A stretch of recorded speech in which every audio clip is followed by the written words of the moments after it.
everybody, and welcome back to The New Nasty Boys. I'm your co-host this morning, afternoon, evening, whenever you decide to watch or listen to this thing, Billy DeVore. And sitting next to me is my co-host, Chris Weir. What's up, Nasty Nation? Welcome back to the Fart Dungeon. Good to have you back. Oh, the fart guns are out. They're popping. They're popping, dude. No controlling these. All you just squeeze the ball bag and they fart. And that's what I learned in science class. Yeah, the fart bag science is extremely important. And that was my minor, fart bag science. Fart bag science? Why aren't you at NASA? I should be. You should be. They need you to get this Mars mission a-going. Mm-hmm. I'll try to, man. Yeah, renewable energy, all in fart bags. Mm-hmm. Just all methane. Methane? That was my thesis, methane. Methane, how it charges the rover. Mm-hmm. So, how are you? I am dandy. All things considered, I'll say dandy. Dandy's a good way to put it. I'm being a little facetious, but I'm doing okay. You're doing okay? Well, I think just because we're all tingling right now. We just don't know what's going to happen here with all the trades. One thing did just pass through here, so there's a little bit of a buzz going on. A little bit of a buzzy-wuzzy. A little bit of okay. This was kind of expected. There's enough depth to replace what could be moved, and immediately off the bat, we don't know what's going to happen tomorrow/today. Correct. Right before we started recording here, the Reds made another maneuver for Frankie Montas. Ooh, yeah, they did. Now, sorry, I need to double check before. That's what I thought. Okay. You looking at the deadline? It's tomorrow. I thought it was Wednesday. 6 p.m. tomorrow? 6 p.m. tomorrow. The Reds move Frankie Montas to the Brewers for Jacob Junis and Joey, show me your Weimer. Well, it's a fine move. And we think it signals a few things, right?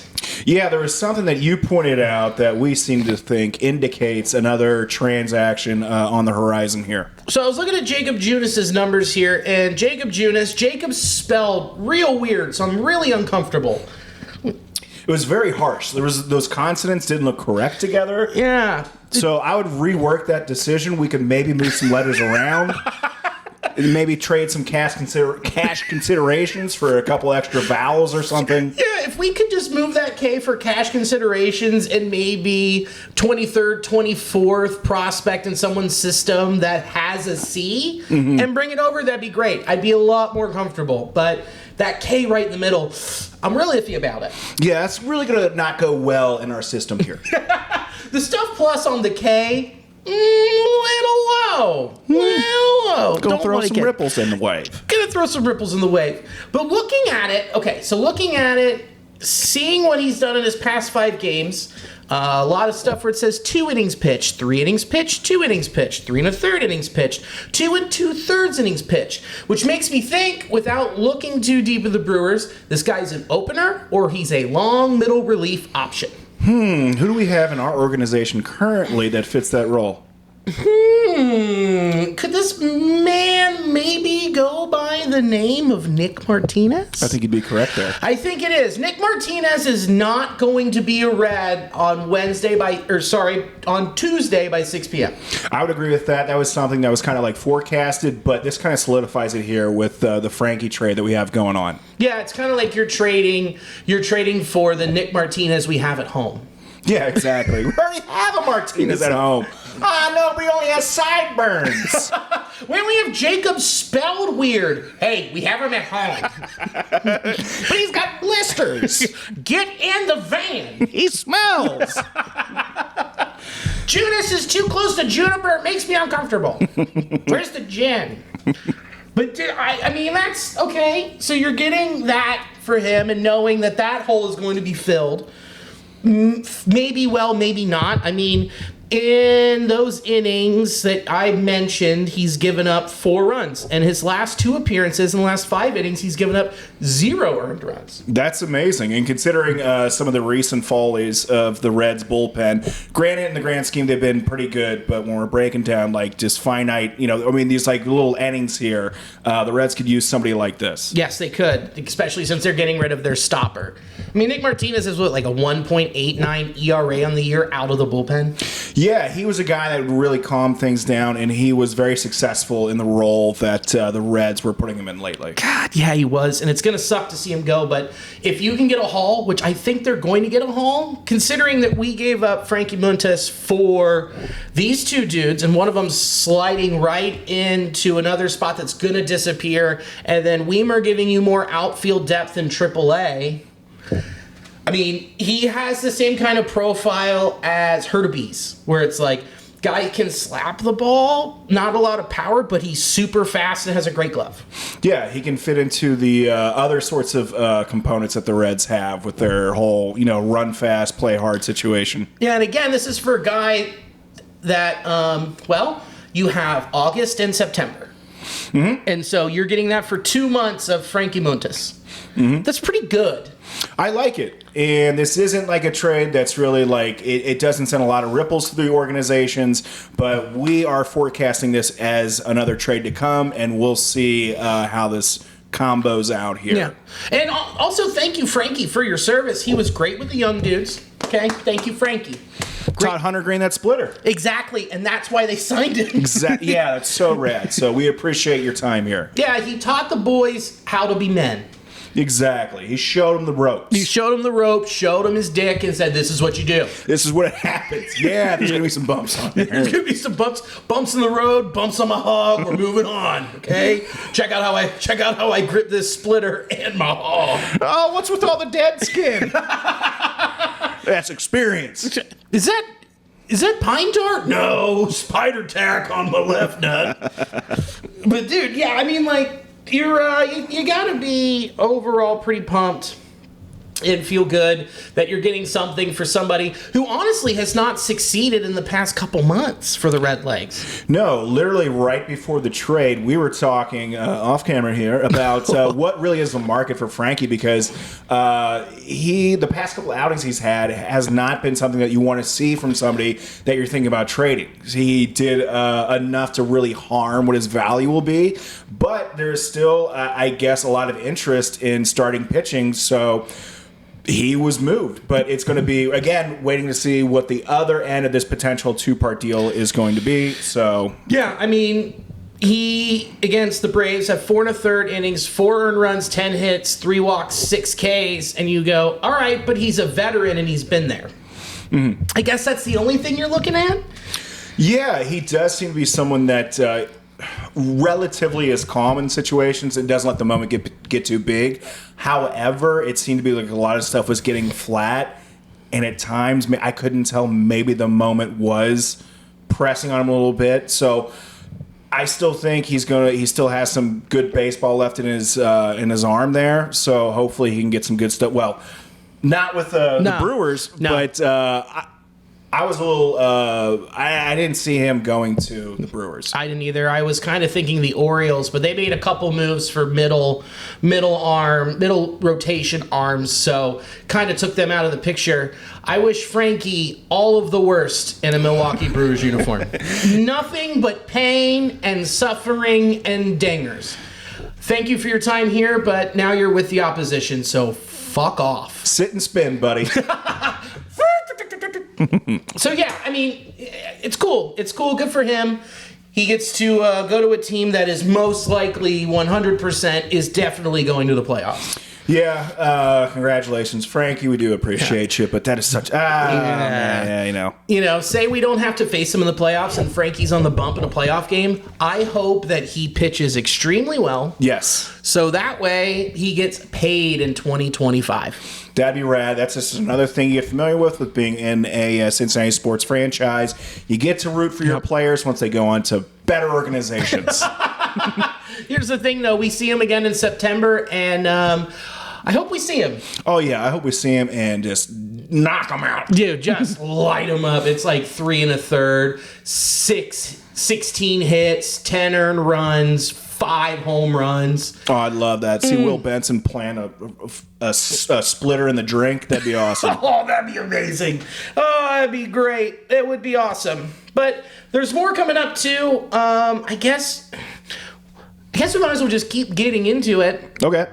Fuck it, we'll do it now. Fuck it, we'll do it live. Doing it live. We're doing it live.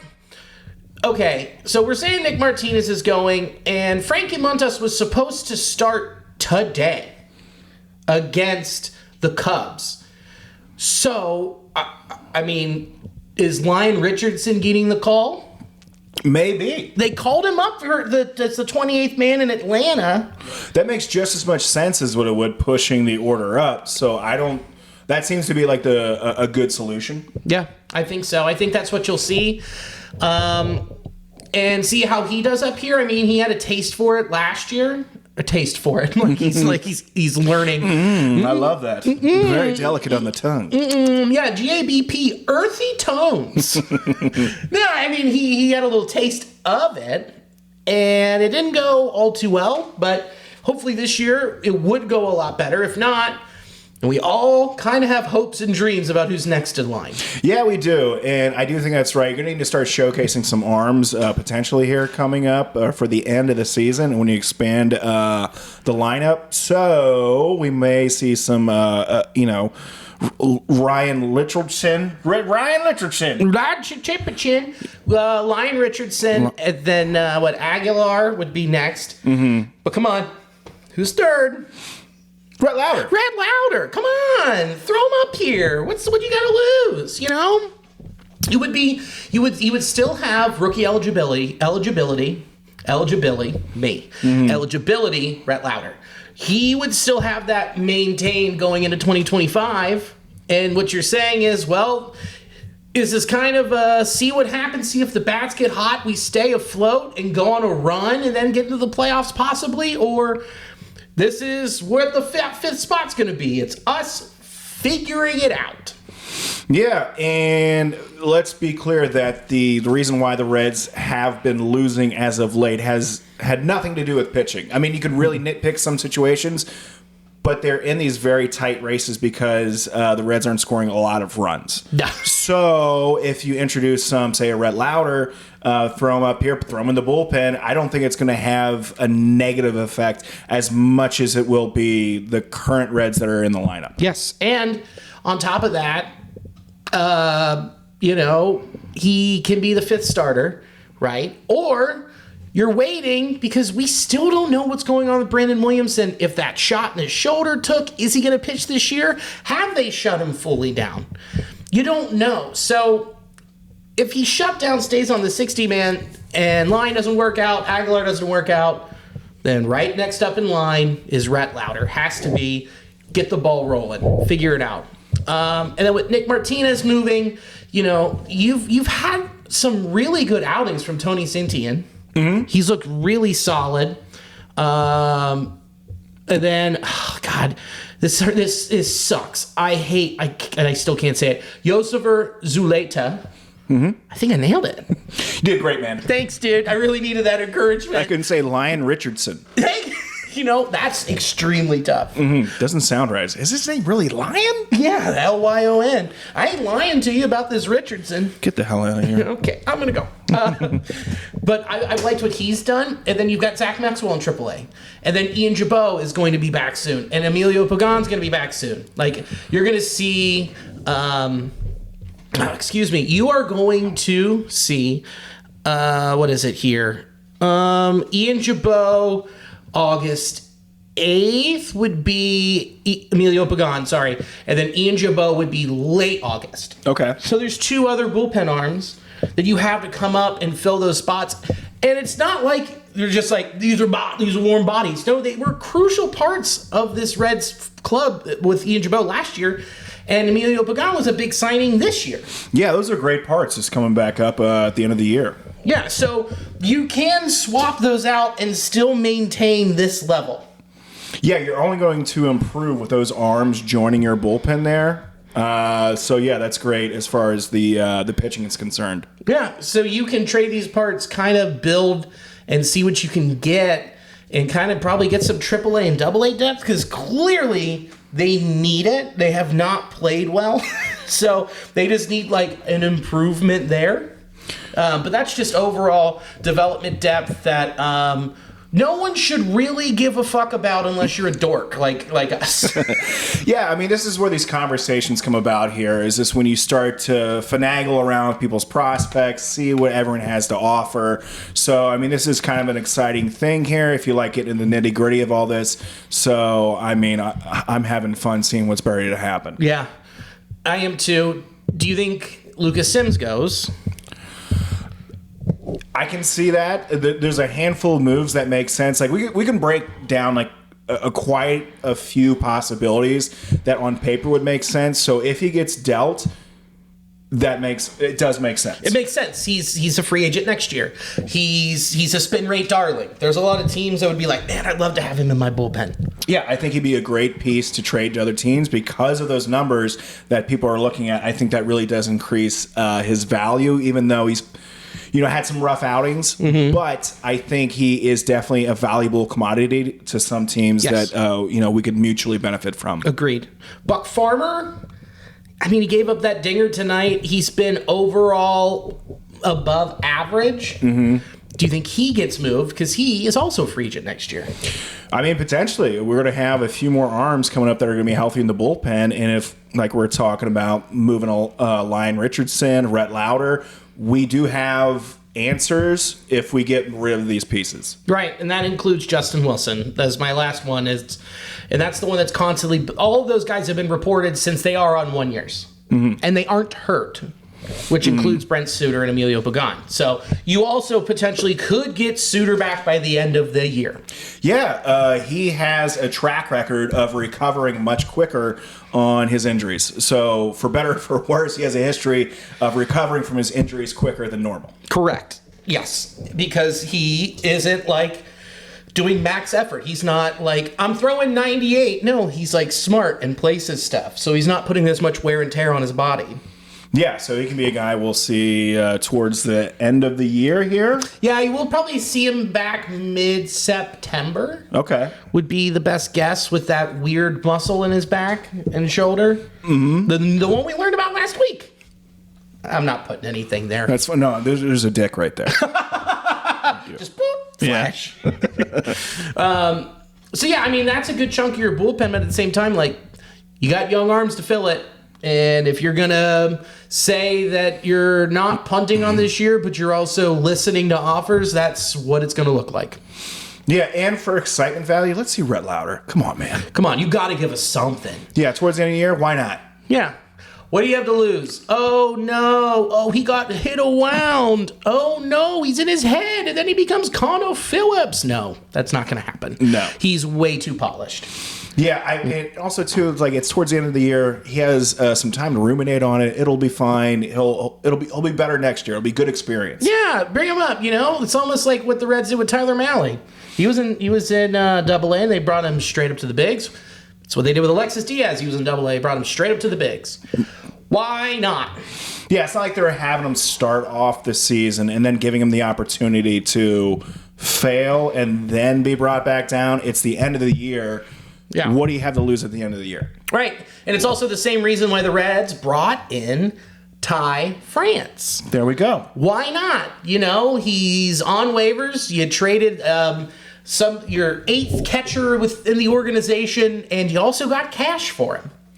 Mm-hmm. He's a guy who could potentially hit dongs, and he's someone who plays first base. Yeah, that's a dual help there, and especially with the way the Reds go, where they want to have baseball players on the team wear many different hats. This is a guy that'll fit well into the organization, I feel. Yes. He's also a guy where you're not like, man, this is a cool story. Maybe he could turn it around like a Nick Martinez. This is a guy who has a proven track record of being good, but also being screwed by a big pitcher's park. So there's a good chance that Ty France could turn it around in Cincinnati and just start hitting bombs. That's a good point. I think his ceiling will be much higher here than it was in Seattle. Yes. It was just like, it's just that big ballpark kills bats. Ask Jesse Winker about it. It almost ruined his career. Yeah, and also the humidity out there, the temperature you're talking about, that that you've been there a handful of times. Yeah, it's like, it's going to be like high of 80, the wind's blowing in, pushing balls back. not a lot of balls fly out of that ballpark. There's hot dogs falling from the stands. It's chaos. It's chaos. They have crab. It's delightful. Oh, man. I love that ballpark. Don't get it twisted. But is it Great American Ballpark where it's hot, humid, stinks of chili, and balls just whiz out of here? Yeah, this is a great place to revitalize your bat. This is a better move. I think this is going to be a far better move than when the Reds signed Will Myers for no fucking reason. Oh, this is already a much better move. Because he has done no damage to the team up to this point. He could just never stand in the box and had a much better career than Will Myers. Amen, brother. So, I'm excited to see what this does, and then they actually have a true first baseman. Yeah, that's pretty wild. Think about that. Because Jammer isn't, Spencer Steer isn't. Yeah. CES is technically he's came up as a third baseman. Yeah, and they put Stevenson out there too. It's just like whoever has a first baseman's mitt gets to play first sometimes. Yeah. And I do love that with the organization, but at the same time, it's like you do want to have solid solutions to these things. Sure. So this does make me feel better. Yeah, and also this isn't one of those things where it's like you all go out together one night and you all are like, it's like, who's driving? And it's like, I don't know. And it's like, who's least drunk? Who's the least drunk? We don't have a designated first baseman. Who is the least hammered out of all of us that can fit their hand in that weird mitt? Fit'd be like, I think I can catch it. I'm like, shut up, Tyler. No, you can't. You're too drunk. Your thumbs are too big. You can't play there. You're a right-hander. Jammer, I watched you barf behind the bar in the dumpster. You're not going out there either. Get out of here. Spencer, you at least hit on 2 chicks and got 1 phone number. You're driving. Yeah, you can keep your eyes straight. Get over here. Get over here. No, you can't wear your sunglasses at night. Take them off. Take them off. Okay, you can leave them on. Oh, you look pretty cool. Also, your eyes are closed right now. You need to have those on. Where did you get that fedora? So, yeah, so it's nice to actually have that. But this isn't the move that I wanted to get like a real power bat. I wish that they would have done that. There's also potential that they could do that. I mean, shit, look what the Cubs did. They went and got Isak Paredes. They fixed their third base problem, which was Morel can hit the fucking piss out of the ball. But he strikes out a lot, and his glove isn't very good. So what do? They went and got his Bizarro twin, which is a guy who hits for average, has some power, and is great in the field. Yeah, and as of right now, this is 10:30 p.m. when we're recording this. There could have been a small flurry of moves within the Reds organization. So I don't know. Maybe they will have a solution when we wake up in the morning to the lack of offensive production in the outfield for the Reds. But I don't know. I don't know either. I haven't heard shit. And so far the reporting has been moving arms that are going to be on expiring contracts. And immediately they lived up to that by moving Frankie. And it's me just grasping at straws and be like, maybe they do it, but I don't think they will. Yeah, I think Nick Martinez is going to be the last. Well, maybe like some other prospects, but Nick Martinez being the main fulcrum in a trade is going to be the last thing the Reds do. If you made me guess where he goes, he's either going to, I'll give you my top 3. Mets, Orioles, Twins. Okay. Honorable mention, Padres. All right. He's already pitched there, has a good relationship with them. Wouldn't be shocked. They always could use an arm, and it'd be cool if we dealt with them because AJ Preller's really good at giving away good prospects. So I wouldn't mind that.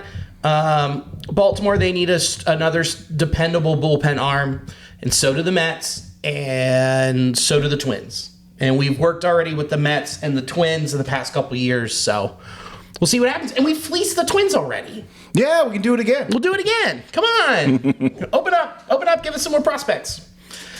So, man, feels good to know what's actually happening.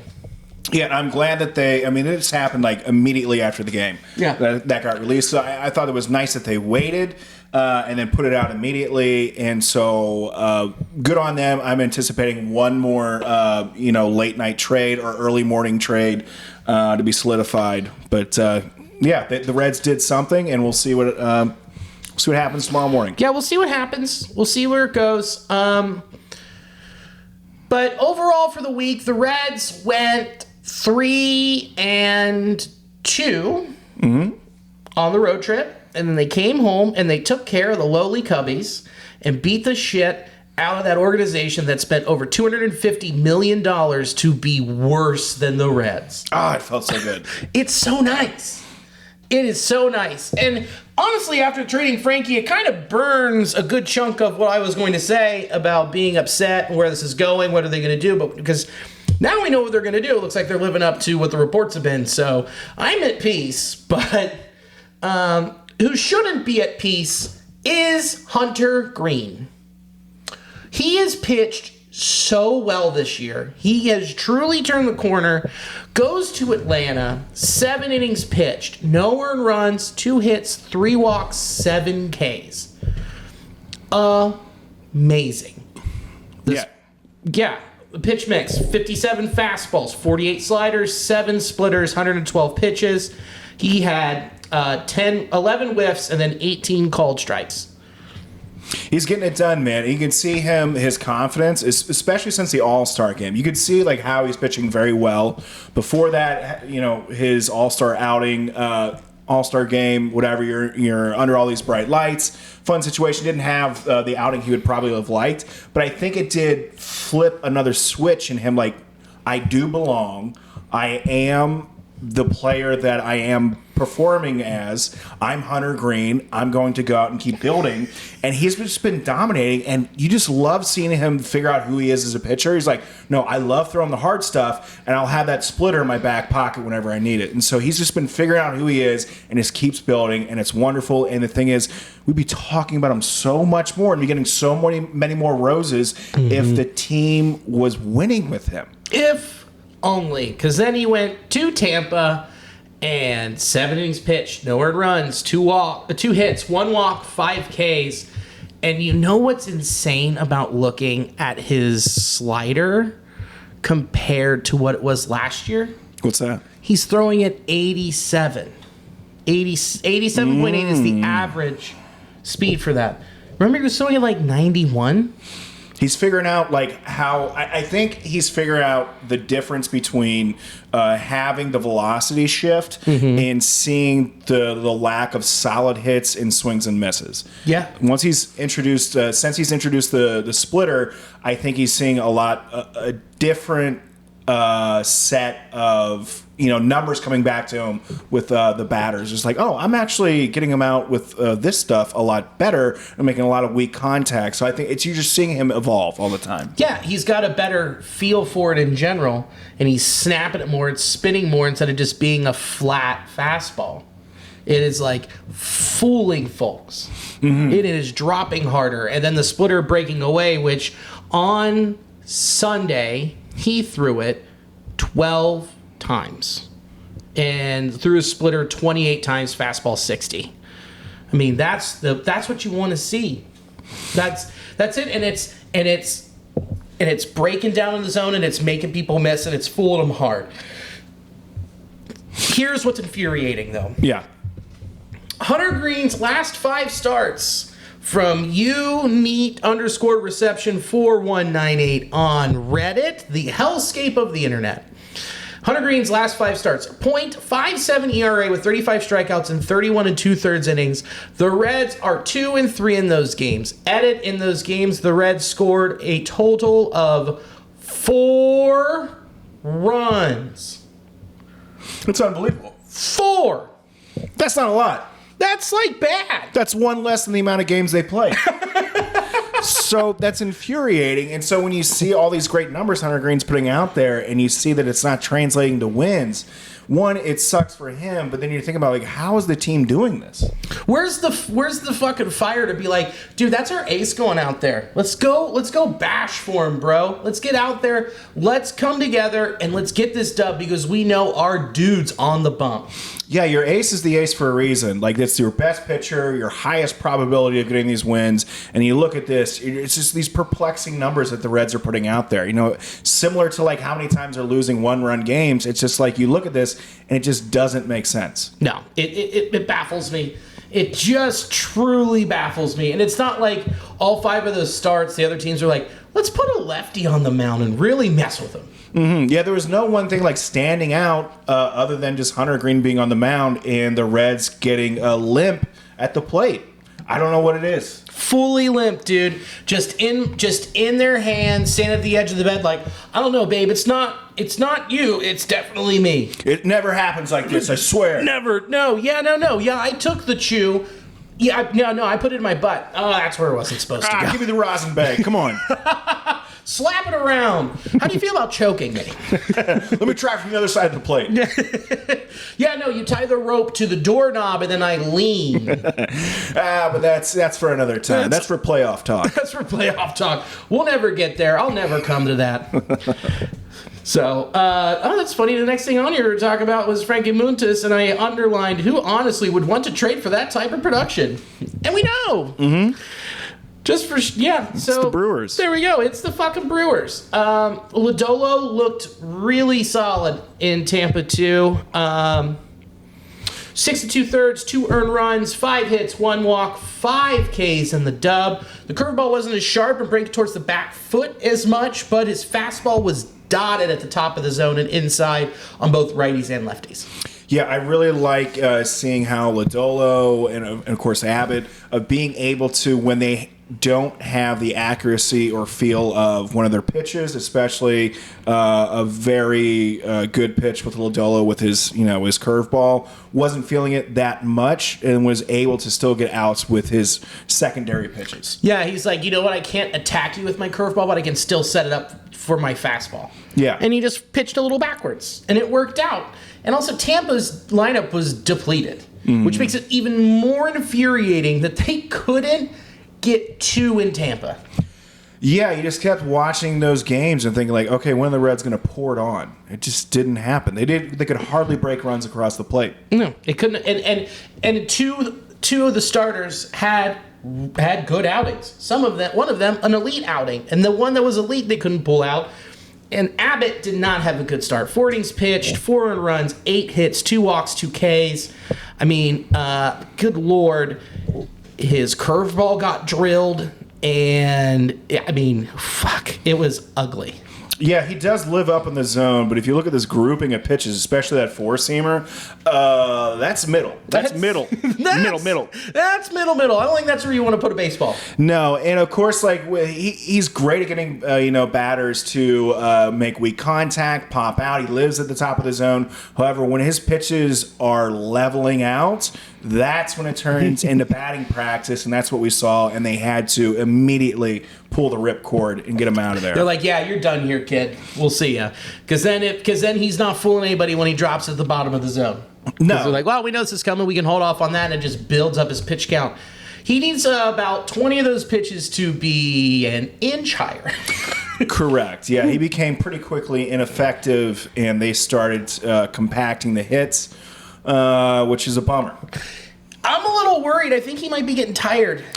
Yeah, dude, this is about the same time last year that he just ran out of gas. Yeah. I mean, he changed his workout plan. He changed his routine to elongate.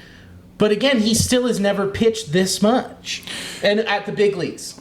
Yeah, there's still obviously a very young team still, and these guys are, I mean, this is his first full year in the bigs, so this is unfamiliar territory, crossing these thresholds with a lot of young players, so this is stuff we haven't seen with them and they're unfamiliar with as well. So is he having an off day? Is he gassed? Is it a combination of both? I'm not quite sure, but I am a little concerned because he just, after he was gassed last year, was less than ineffective. Just flat and just doing this. Yes. So I think we'll have to see what happens at the end of Yeah, he's going up against the Giants, so I'll have to see what happens at the end of the week and see if he can get it together. I sure hope so, because I love Abbott. Oh, yeah. And I want him to succeed the most because I love an underdog and I love a bulldog. Absolutely. He's a bulldog, and he's a great number 3 starter. He's a great 3. And that, say the Reds go on a run and they need him for the playoffs, who knows? This could be your 3 starter in a 5-game series after they advance, and then they need him for a 7-game series, and then another 7-game series. He can come in there. He don't care. He's thinking about catfish. It don't matter. It don't matter. He's got 3 chews in. He's just making lures. And they're like, what do you need me for? Oh, the baseball thing again. Okay. Well, I'm on the way. Hold on here. I just envision that he's from Louisiana. He's from Georgia. All right. I'll take it. Yeah, he's a bulldog, dude. Yeah, bulldog. Woof, woof. So, also whose fault it wasn't that the Reds they dropped 2 in Tampa. The bullpen, 1.8 ERA in 15 innings pitched. Did Fernando Cruz have a bad outing in Tampa on Sunday? Yes.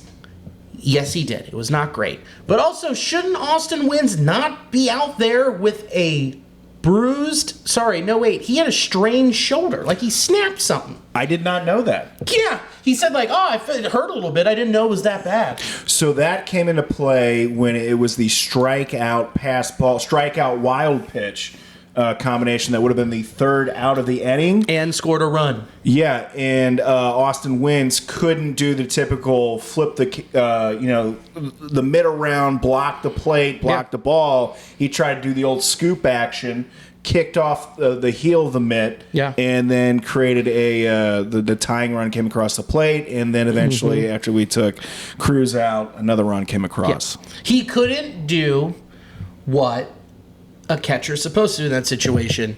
Get in front of it, block, put both your shoulders in front, and keep it in front of you. He couldn't because he's like, it hurts. Get out of there. Yeah. That cost the Reds a game. Austin Wynns is on the IL after costing the Reds a precious W.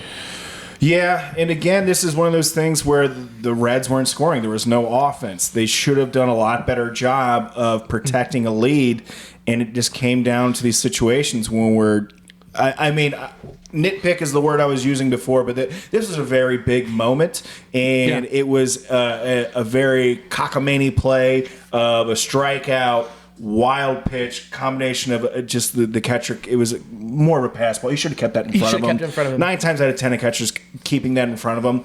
And then it extended the inning, and that's where the Reds ended up losing it. And that's a point where people were yelling at David Bell, talking about his decisions making. Yeah, you can say there was probably some better decisions to be made there, but ultimately, in my mind, if you aren't scoring, how many runs did they have at that point? 2? I can't remember. 1 run. They had 1 run. It's hard to get behind David Bell made a bad decision when they only had 1 run. Yeah, I heard somebody have a take that they said on the bullpen day that Cash came out and said, oh, yeah, we're going to have a lefty be the bulk guy. Well, they opened with a righty, and they said, well, if that's the case, if they open with the righty, then you load up the top of the lineup with righties, and then you put in the lefties. But then I'm like, then who's left on your bench when they go back to the righties? I think that was the smart move. You can't overthink every single day moves with David Bell when he has to look down that bench and be like, I guess Austin Slater's my starting center fielder today. Yeah, there's a lot of other teams that don't do this lefty-righty matchup situation. They just have guys face whomever's on the mound. So I think we just create all these different avenues to second-guess what's happening when ultimately I think the reasonings are a lot more in front of our faces and clear is that they just aren't scoring enough runs. Yeah, they aren't doing that. And is that David Bell's fault? No, that's not David Bell's fault. It's on the players, obviously not hitting and not scoring the runs. And it's also on Nick Krall for not going out there and being like, how do we fix this now? Not just long term. How do we fix this now? Yeah, because if we're talking about being able to participate throughout the year, not just as a player, but if you're a manager, I think now, throughout the course of the year, there were situations arising where I think the people that control the money could have made a lot of decisions and moves that could have helped the Reds to not be this far out of the wild card at this point. Go look at who we wanted in the offseason. Did they sign any of them? Especially to play right field. Yeah, that was a situation last year. It's a situation this year. It's going to be a situation next year. So I don't have an answer for that, but it's not David Bell's fault for not signing somebody. It's not, it's not as bad as Fernando Cruz was. I'm not going to put that entirely on him. He should have not walked those guys. He could have had a better outing. But ultimately, when the offense isn't producing hardly anything, that's the problem. Yep. And also the problem here, okay, so all right, so you can blame David Bell for not talking to Wentz because you're putting Fernando Cruz in that situation. Fernando Cruz, guess what? He throws a splitter in the dirt. Yeah, that's a big component of how he succeeds. Swing and miss stuff, and sometimes that gets past you. If Wentz is not feeling great, his shoulder's a little messed up, which he should have said something, but he didn't because he's like, I'm up here from AAA. I don't get a lot of opportunities to do this. I'm going to play. This is when it costs him the game. That's when David Bell should have been like, all right, we're putting Tyler in behind the dish. We're moving him here. So that way that best secures us to continue this game and to move forward and to win. Yes, that is a management decision. So that would be a situation where David Bell would have an impact, and it would have been nice for Austin to say something because, yeah, that's a bad combination if you have a catcher that can't do the very important thing of blocking a baseball for a pitcher that lives in the dirt. Yep. You treat an injury like terrorists in 2002. See something, say something. Yeah. It's exactly what you're supposed to do. Don't racially profile, though, but just be like, just say something. Yeah, and I am going to have to switch seats on this flight. This guy's a little spooking me out. Spooking me out. Smells ethnic. He smells like pine tar. Yep, smells like he's trying to break down a glove again. There he is. He's oiling the thing. He's oiling the thing. Who needs that many rubber bands? Come on now. He keeps asking a flight attendant if he can put it in the microwave. What's to do with all that shaving cream? I'm not Barbara sold on this. Hey, come on. So the only other than the problem that I have with David Bell, and it's been a gripe of mine for a couple years now, and the horse is beyond dead. Okay, it is decomposed. The bones are sticking about of the yard, and the stray cats are using them as toothpicks. And that take is Alexis Diaz only in save situations, unless he needs to get some work in where they're up by 7 runs. Yeah, that's been consistent from this side of the bench. That's consistent. Offensively, for the week, this is insane. 202, 265, 327 with a weighted runs created plus of 62 with a negative .2 WAR as a team on the week. What's David Bell doing? What's he doing? Come on. Is he not putting the right lineups together? No, there's only one dude who hit last week, and his name is Elly De La Cruz. He went, 400, 455, 650. Weighted runs created plus of 203. He had a triple, a homer, 5 runs, a ribby, and 7 stolen bases. Dude, and some above nice, had some amazing web gems. Dude, guy was diving, making moves, making plays, sprinting everywhere. He was being one of the unicorns out there. Absolutely. And again, with people saying, he makes errors. Do you understand the balls he's getting to make those errors? No one's getting to those balls. No. Only Elly De La Cruz and O'Neal Cruz are the only dudes. O'Neal Cruz, not so much, but Elly, the only one getting there, dude. Yeah, dude, that sliding play he had going out in a shallow left field, I just haven't seen a play like that where a shortstop is getting out to that spot, let alone through a slide, and making it with an obstruction going over him. It was just it was old hat to him. He's like, I've done this 1,000 times. Yeah, it's just my first full big year. My first full year in the big leagues, and I'm going and I'm taking somebody's popcorn. Yeah, dude. Munchin', Munchy, dude. I mean, 9.1% walk rate to 27.3% K rate. That K rate, not bad. When you're putting up numbers like that, pretty cool with a BABIP of 538 as well. Yeah, I love seeing how he keeps improving with his strikeouts and just the way he is having a good understanding of the zone. And I do feel the umpires are respecting that a bit more with him. Yeah. You're starting to see it less and less where he's getting that low strike call. So, I mean, you got to love seeing these numbers. It's huge. It's absolutely amazing, living up to it. And then you look, and everyone else was not good. The only thing is Will Benson in 5 games hit 286. He had a double and 2 singles and a homer. Yeah, he did. Pretty cool. Also had 7 strikeouts and 15 plate appearances for around that's around a 48% strikeout rate. Yeah. Yeah, that's insane. That's fucking insane. He has these wild numbers. We were talking about this a little bit ago. Okay, so the high strikeout rate, but with the home run that he had in tonight's game, I think he's at like 23, 24 plate appearances before he hits a home run. Yeah. I need to check the math on that, but it's just one of those weird things. Yeah, that's all he does is hit dingers. Yeah, and granted, he's not getting up all the time, if there's a lefty starter or whatever, and he does have that high strikeout rate. But that's just one of those things, just like, that's a pretty nice number to have there. That's pretty awesome. 500 BABIP. I mean, that's good for the week. And obviously, next week we'll take a look at the entire month of July. Take a little gander at it, unless there's a lot that happens that we really have to get into. And then Jake Fraley, 97 weighted run created plus, 0% walk rate, 26.7% strikeout rate with 267 average, which means some are squeaking by, or they're getting caught and they're going to first base with it, or he's striking out. Yep. No walking whatsoever. That was a little dandy he had tonight, hitting it over the third base. Just cueing it over there? Cueing it, dude, and watching that fucker spin. That was nice. Just your standard double right there. Pretty average shot for me on the pool table, I'll tell you that. I put a lot of English on those. But after that, Steer 200, Novi Marte 200, Candyman 150, Stevenson 118, Friel 111, which he jacked one tonight. Maybe he's turning a corner. He could be. Could be. Jamer knocked one too, man. Jamer, yep, you're right. That was when I was in the car and forgot about it on the way here. India, .053 average for the week, but it was time for him to come back down to earth for a little bit, a little longer, and then re-signs back to AAA. It makes sense. Checks out. Reese Mania can chill for a little bit. Yeah, he had a nice dip in the big leagues, let him go back to AAA, figure out that swing a little bit more, take what he learned in his time up here, apply that there, build on it, come back a better ball player. Yeah.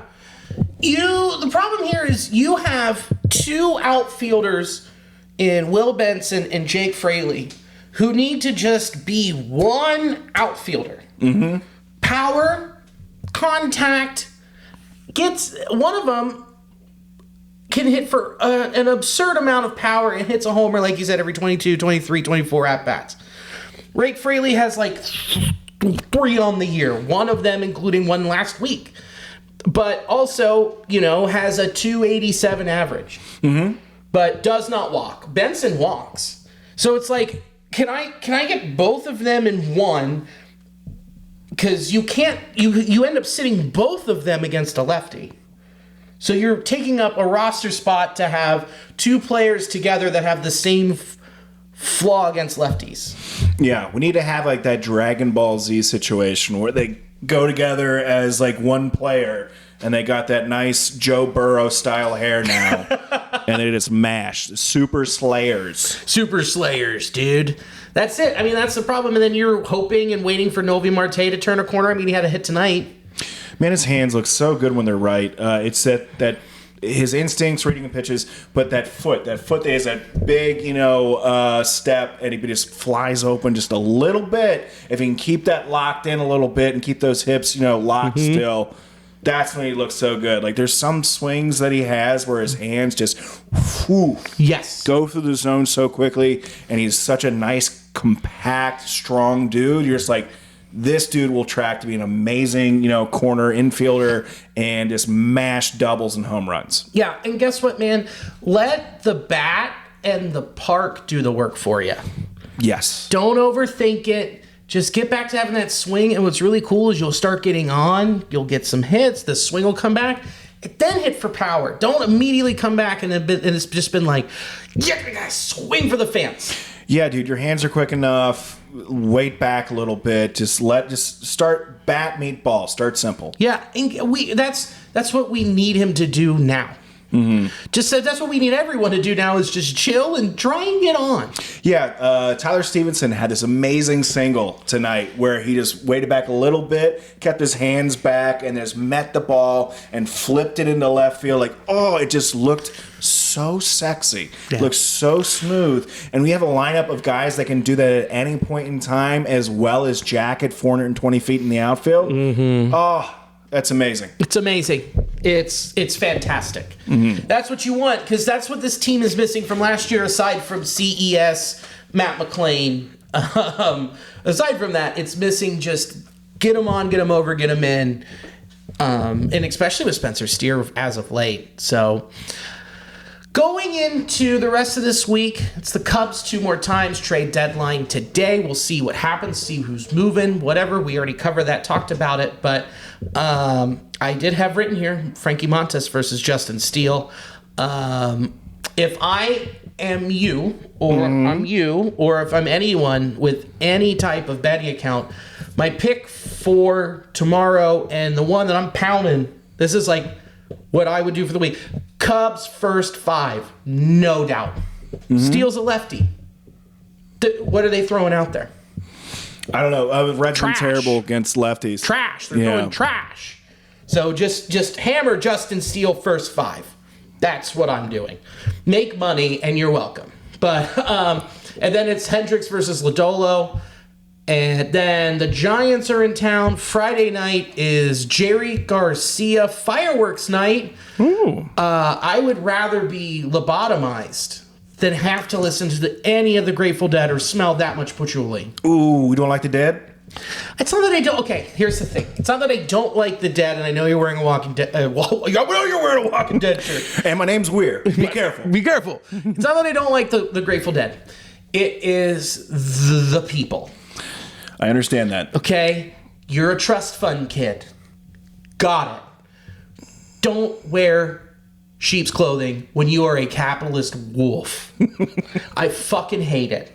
Yeah, there's when I think about Grateful Dead, I think about their fans before I think about their music, which isn't the greatest. I mean, it's nothing against the band. I do really like the Grateful Dead. I've never gotten really into that culture, although I do look at it from afar and be like, I could fit in there. I don't want to. Looks stinky. I like to shower. I'm good, and I don't need a friend named Sunflower. Yeah. I'm good. And it's like, oh, Sunflower, what do you do? Dude, I'm an accountant. I'm like, fuck off. Yeah, that's all right. I already got a didgeridoo guy. I'm good. I'm good. Already nailed it. Nah, it's just the fucking people. It's the people. And the smells. I'm good. And it's just the fake smells. It's just cash. It's just money. It's Bitcoin. I can smell the Bitcoin. You know what? I mean, I do like the Dead's music, but there's other music out there, man. It's just like you don't have to form a total identity around it. Bingo. That's the thing I don't. It's like, oh, you like the Dead? It's like, what other bands? No, it's Goose. Oh, okay, so it's like the same version of so it's very insular. Yeah. Okay. Yeah, that's the other thing too. It's like, yeah. There's like, dude, but there's like, they never played like the same show ever. It's like, yeah, but a lot of other bands play different music. Yeah. Make that, you diversify your portfolio and don't just make that your whole fucking personality. Yeah, I don't necessarily get it. Like the band, think they're cool. Good band, like the band. Great band, nothing against the band. One of the best bands. One of America's best bands I've heard. Ever heard. Good people. Yeah, Uncle John's band I've heard. He's a nice one. Nice one. Pet raccoons. Good people. Yeah, it's just, I'm a little skeptical of the fans sometimes because it seems to be like this very insular world. Yeah, I saw a dude wearing he was wearing a Vineyard Vines polo. Okay, wearing a Vineyard Vines polo, real nice khakis, boat shoes, had the fucking Maui Jim sunglasses. Oh my goodness. The croquis behind him. Okay, and I looked at the belt, all dancing bears, Grateful Dead. I'm like, see what you've become? See this? Huh? That? Fuck off. The bus came by and you asked, is that a Rolls Royce? I can't get on there if that's the bus. Ooh, gross. That's where poor people ride. Dude, if Jerry Garcia saw that, he would lose his fucking mind. The bus came by and I said, ew. Ew. Dude, Jerry Garcia sees that belt and he's like, what is that? It's a belt? No. I use those around here. Yeah, that's what belts are for if you're a Grateful Dead person. Nah, it's just disgusting. Imagine, like, it's the same thing when someone's wearing a Nirvana shirt and they're like, I got it at Target. Like, Kurt Cobain would have loved that. Yeah, you're a child. Yeah. You're a child wearing that shirt. But again, I am sitting here wearing a Roger Moore Michelin t-shirt as James Bond. And it's an advertisement for Michelin tires from 1983. But Billy, honestly, I don't think a shirt surmises you more than that. Thank you. It's a vintage 007. And hey, why not a Michelin Man? Why not? It's so fun. It's my favorite bad Bond movie, too, A View to a Kill. It's got Grace Jones as the henchman. Mm-hmm. Duran Duran does the title track. Mm-hmm. It's very bad. And Michelin makes a hell of a tire. They make a hell of a tire. And Roger Moore's about 7 years too old for it. Oh, my goodness. It's so great. Roger Moore said he knew he was too old for the role when Tracy, the main lady, showed up on the set with her mom. And then the mom was older than Roger Moore was older than the mom. Oh, wow. By like 3 years. And he's like, well, this is the scene where I go, fuck your daughter. And then it's actually them getting Eiffel Tower. It's James and the Michelin Man, too. It's pretty cool. I love it. It's pretty great. It's so cool. Let's look at August. Enough of that baseball talk. Look at that baseball talk. Just, some softballs, baby. Mm-hmm. Okay. So August, you've got the Giants here, and then 4 at Miami, and then 3 at Milwaukee, where we'll see Frankie Montas will give up 10 runs. And then home against the Cards for 3, who have made some moves, bringing in Eric Fetty, getting rid of Tommy Edman, which was not surprising. Then at home against Kansas City, who's on a push. And then you go to Toronto. Hopefully you get to see Joey Votto. Highly doubtful, though, with his ankle. Mm-hmm. And then 4 at Pittsburgh. We'll see what they do tomorrow, too. They need a bat. If they don't get a bat, then I think that team's just going to roll over. Yeah, I can see that happening, too. If they don't add, I don't think they're going to do much. No, they won't push. I mean, they'll just continue to put up 1 or 2 runs a game. Mm-hmm. So, hopefully Paul's... no, I hope he doesn't, because I want to see Paul Skeens here in Cincy. And then 3 at home against the A's.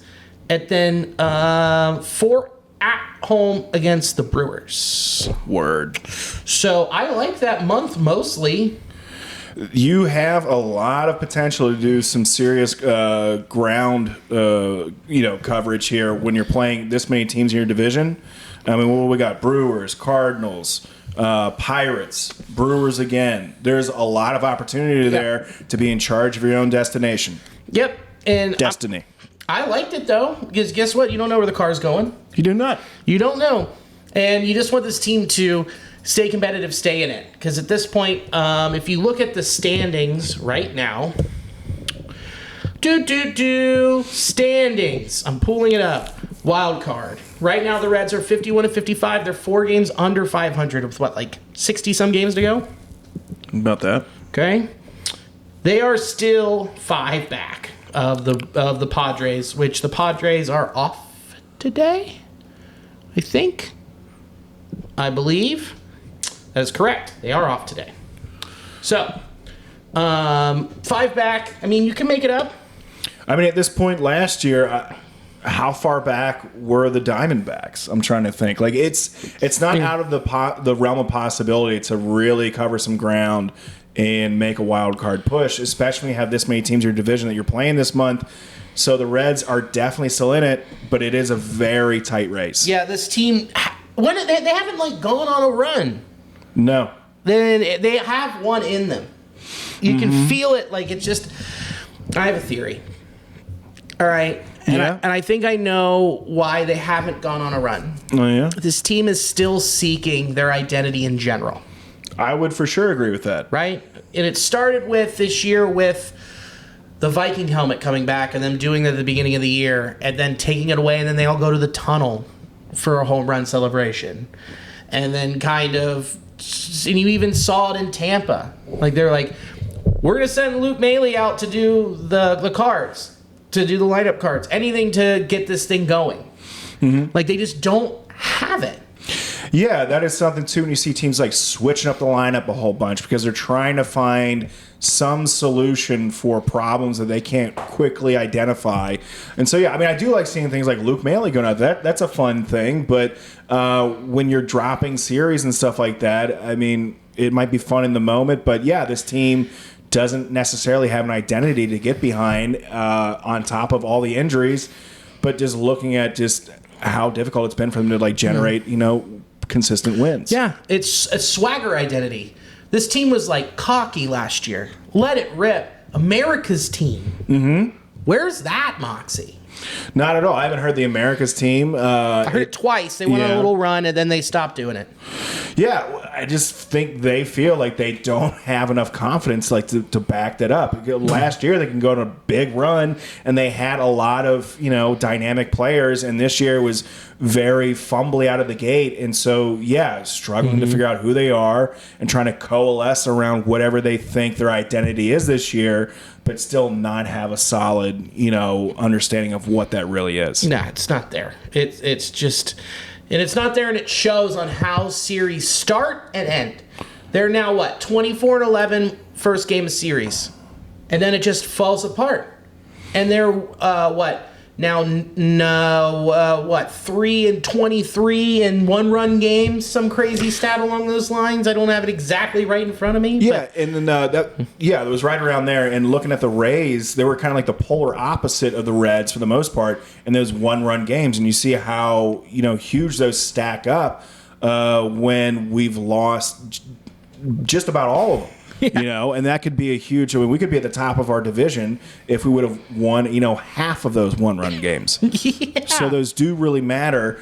And I think, the Reds are just struggling to figure out who they are, and it's way too late in the season to be thinking about that. Yeah, which is what makes me cautious about them saying they're going to go on a run. But as soon as they find something and latch onto it, it's off to the races. Yeah. But we don't know what that is. Reese Hines for a couple days. It was that. And they went on that run, there isn't something tangible for them to be like, this is us. Yeah, there's some sort of object permanence like the Reds had. They need to have something right in front of their faces all the time. This is us, this is who we are. But things have been shifting a whole lot, it seems like, for the Reds this year. Yeah, so hopefully they can bond and they can just fucking finally figure it out. But I don't have a whole lot of hope, but it does not matter.